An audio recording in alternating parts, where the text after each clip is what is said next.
shamarran biyya arabaa jirtan martiin keessan tolchaatii na aggeeffadha waan isin miidhamtanii fi waan isin fayyadamtan waan ani jakootiin argee irraa isiniif nan qooda jechuudha. Isin fayyada tolchee isin fayyada jechuudha. Ingoyyoomiina baay'ee isin fayyada dhugaa dubbachuuf taanaan nagaan isiniif haa ta'u. Hordoftootaaf jaalatamtoota kabajamtoota maamiloota abeeloof ani nagaa guutuu nagaa irraa afaan qaba. Waaqayyoof haa galatu nagaan na bira jiru isin bira haa jiraatu isiniin jedha. Egaa kanatti aansuun jechuudha namoonni mana koof haaraa taatan subscribe godhaa olirra godhadhaa. Akkasuma immoo namni viidiyoo koo isin fayyadee beeku irraa fayyadamtanii beektan akkasumas itti fayyadamaa jirtan like godhaa eegalaa viidiyoo koo waan isin fayyadudha. Waan nan taane irrayyuu teessanii aggeeffattanii yookiin itti baddu yookiin itti toltu jechuudha. Kanaaf maal jechuun barbaade guyyaa har'aa keessattuu shamarran biyya arabaa teessanii uffata walitti funaantanii uffata onlaayinii irraa ta'u madaamiin keessan nama gaariis taatee suuqii isin geessitees bitadhaa. Meeshaalee mana keessaayyuu haa ta'u gara Itoophiyaatti kaargoo ergitan guyyaa har'aan kaasaa qaxxi godhaa dhaabaa jechuudha. Kiiloo 100tti Saudi Arabiyaa Jiddarraa kan dhufe kiiloo 100 qofatti birrii Itoophiyaa kan itti kaargoon qofti baate makiinaan saa hafee warra feesisan saa hafee achitti miizanni saa hafee innati uffata saa sana itti baastee bitte hafee birrii Itoophiyaa 167 kaffalte.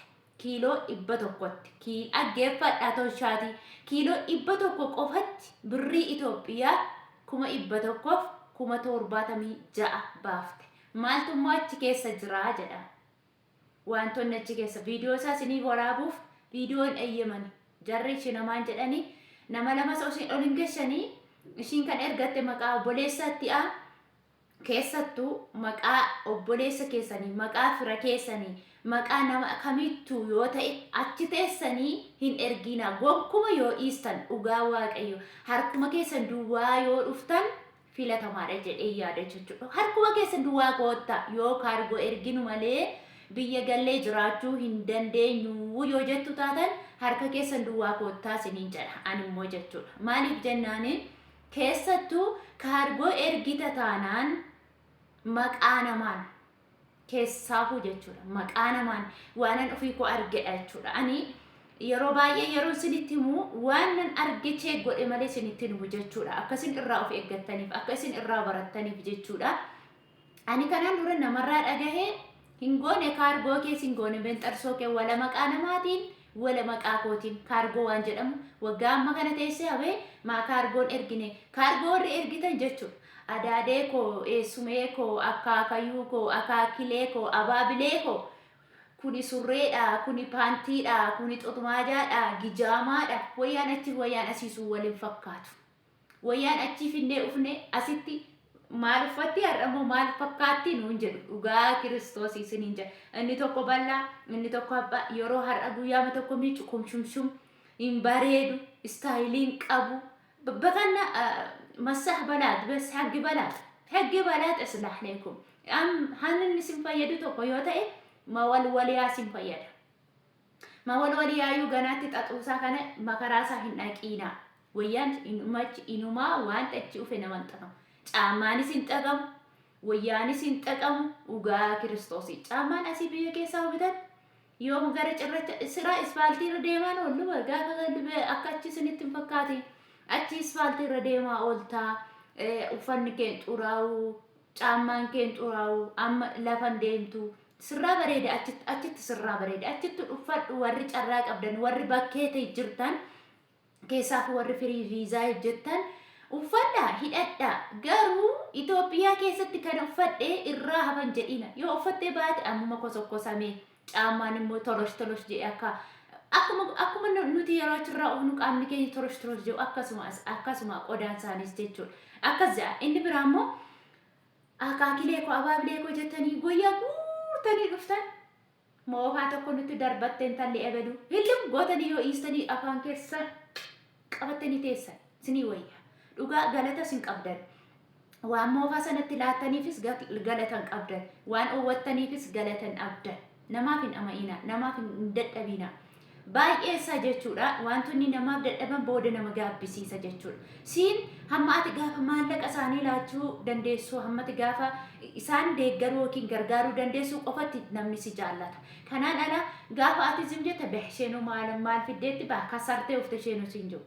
Kan wanti siin jedha yoo jiraate kasartee dhuftee siin jedha. Kanaaf maal siniin jechuu barbaade uffatas haa ta'uu, qodaas haa ta'uu, haala mana keessanii, akkaataa jireenya keessanii, teessuma jireenya keessanii erga xumurtanii manni kiraan illee nama dhiba bara. Mana kiraa ammas har'a yoo galte borummoo achi guuruuf si dhiba. Qodaan achi fiddellee hankeenya wajjin waliin fakkaatu. Inni achi saloonaa kan itti dhugdudha, keekiin kan itti nyaattu'a, kan itti mahaliyaa nyaattu'a, kan itti maaluu bixibixu'a, kan itti salaxaa nyaattu'a. Hin jiru wanti achi. Wanti akka kanaa asitti waan biyya kee keessatti bareedutu jira. Dhugaa Waaqayyootu as uftanii argitanii waan achi sana qodaa kichenii madaamii keessa si jibbisiisa qodaan asii jechuudha. Qodaan asii hin cabu.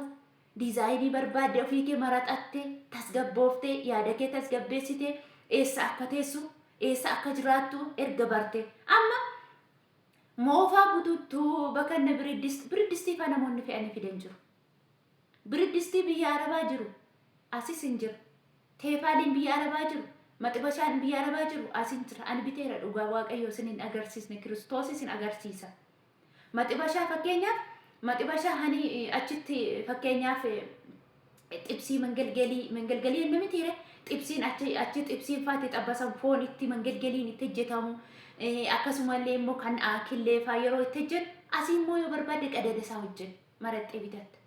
Ala isa hamma wayii ga'u jechuudha dhugaa Waaqayyoo isa hamma wayii ga'u teefaalii. Teefaalii beektu miti? Teefaaliin kan yeroo killee faatti gootu kan hin qabanne kan zayitiin barbaachifne qadada ka qabu saayizii isaatii guddaasaa xiqqaasaa akka mana keetiin akkaataa istoofii keetiin ilaaltee bitta jechuudha. Gaafa as uftu istoofii kee ilaalte saayizii istoofii kee ilaalte ofii kee bitatta. Qassi jette amma meeshaa hamma kana jiddarraa hamma kana ergite 1,176 baaftee nama obboleessi ishee baase jechuudha. Nan gaddee baay'ee na gaddisiise. Garuu too maqaa ishee aan ta'e hanga tokkoyyuu qannasa. Maqaa namaa aan ergiteeti. Kaargoon gara malee waddadee jira keessattuu akkas jettanii kaargoo ergitanii meeshaa keessan kaargoo hin ergiinaa. Warri meeshaa bittanii jirtan akka tasaa namoonni baay'een meeshaa erganna jettanii karoortanii jirtan immoo namatti hin ergiinaa. Ofii keessan maqaa keessaniin erga ofii torban lamaa ol ta'a. Torban lamaa ol ta'a kaargoon. Akka carraa ta'es immoo torban kan taa'us akkaataa biyya isaati. Torban lamatti baafatte mucaan kun. Baasee fi obboleessi ishee jechuudha. Makiinaa isaan ittiin fedhanii fi warri achi keessaa fattashanii ciranii bixaxxar godhanii isumarrattuu immoo baatattee ofii jechuurraan kaawwattu makiinaa sanarra. Nama tokko qofa abbaa maqichaa qofatu ol galeetii fuudhaaf jechuudha. Ofii isaanii baatu, hin baatu si kaffalchiisu. Achittoo yeroo buusuuf kaatu ani humna qaba nan buufadha jechuu hin dandeessu. Nuti maal nyaannee bullaa natu buusa siin jedhu. Biyyarraa gara biyyaa Finfinnee qofatti miti namni han jiraatu biyya gara biyyaa deema. Meeqa buusaa deemta tan karaatti tattee asitti kontiraata yoo fuute malee sanuu makiinaa kontiraata qabattee kan guyyaa tokko kontiraata kaffaltee yoo dhaqxe malee achi aqxeema kallattumaan aqxee baafatta miti piroosesii qaba. Achi aqisiin joodha achitti kana kaffalii achitti kana kaffalii achitti kana kaffalii akkas mataas ijoon jessu jechuudha. Dhugaa Waaqa dhiiga sin tufsiisa. Ani akkatti ofitti gammade dhiisuu kootti. Obboleettii kana immoo dhiisi jedhee durumaa isheetti maan ture jechuudha. Kanaafuu warri bittanii jirtan uffata keessan haa ta'u meeshaa haa ta'u warri bittanii keessaniittan gaafa dhuftan maqaa keessaniin galchaa maqaa keessaniin baasaa. Warri hin binne warreen immoo ganaa gara fuulduraatti biyya keessanitti galuu barbaadan akkasuma immoo karoora kaargoo qabdan kaansel godhaa dhiisaa.